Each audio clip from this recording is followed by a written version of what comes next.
अस्सलाम वालेकुम जी, welcome to roof of goat farming. क्या हाल है? सबके ठीक ठाक हैं? नहीं जी, अपडेट आ रही है बकरियों की। तो काफ़ी टाइम गुजर गया था, बीच में वीडियो नहीं बन पाती, तो मैंने कहा भी आप लोगों को अपडेट दें। ये जनाब हमारी बड़ी बकरी, और वो आपको नज़र आ रही है पट। ठीक है जी, बड़ी बकरी का यार एक थन ज़ाया हो गया। ठीक है, खुश्क कर गई है, मुझे नहीं पता ज़ाया हो गया है या अगले सुबह में क्लियर कर जाएगी, लेकिन खुश्क हो गया पूरे तौर पे। डॉक्टर कोई 10 दिन आता रहा, 8-10 दिन टीके वगैरह लगाता रहा, ऊपर इसके थाने के अंदर भी टीके डाले हैं, लेकिन कोई फ़ायदा नहीं हुआ। ये बच्चे आप लोगों को मैं दिखाता हूँ जनाब, ये हैं बच्चे।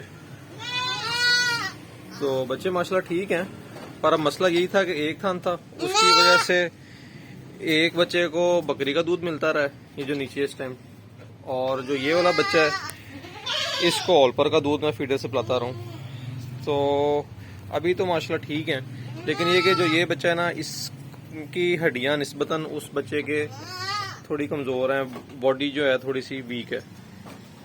तो इसलिए अब मैंने जो है ना उसको भी थोड़ा थोड़ा सा बकरी का दूध पिलाना शुरू कर दिया।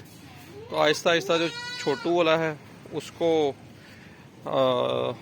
दूध छुड़वा दूंगा मुकम्मल, और बड़े वाले को जो है ना कुछ ऐसा दूध पिलाऊंगा।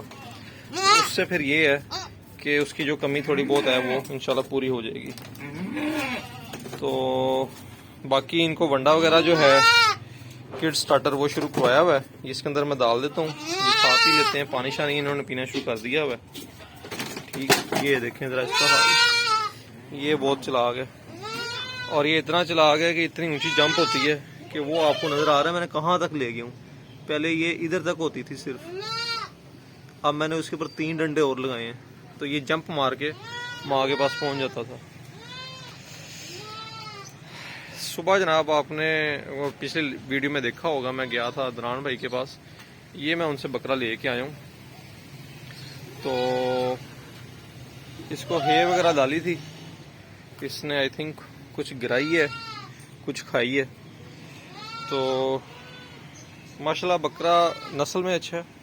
ठीक है, आगे देखते हैं कैसी मेरे पास ग्रोथ करता है, क्या इसको कैसे लेके चलूँगा वो भी आप लोगों के साथ शेयर करूँगा। तो एक दो मसले इसमें अभी मैंने नोट किए हैं छोटे छोटे। एक तो उन्होंने सींग इसका बनाया था, उसकी वजह से अगर ये नीचे करे ना तो उसकी वजह से इसमें से थोड़ा सा भी खून सा आ रहा है, तो वो इतना बड़ा इशू नहीं है।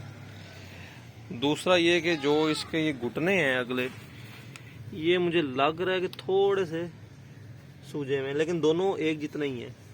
तो अब आई डोंट नो कि ये इसको कोई वाईबादी थोड़ी सी हुई है या इसके घुटने हैं ऐसे।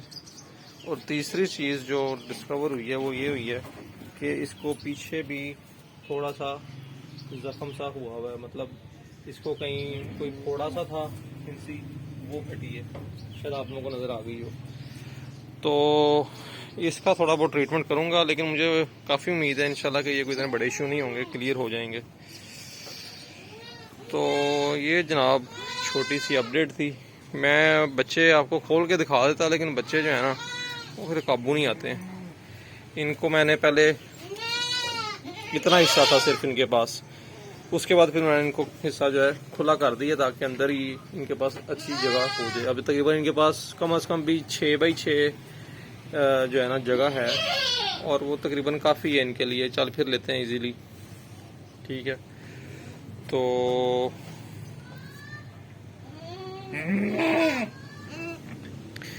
और इनकी मैंने एक दफ़ा हल्की हल्की डिवर्मिंग भी कर दी हुई है, डिवर्मिंग दोबारा करनी है, और जो जल्द वाला इंजेक्शन होता है वो भी सारे जानवरों को लगना है। तो अब ये आ गया बकरा, इसका भी जो है इंशाल्लाह ट्रीटमेंट जो डिवर्मिंग वगैरह है वो बीच में ही हो जाएगी। तो दूसरा ये है कि इसको फिल वक्त मैं इधर ही बांधूंगा, मौसम काफ़ी हद तक बेहतर हो गया है।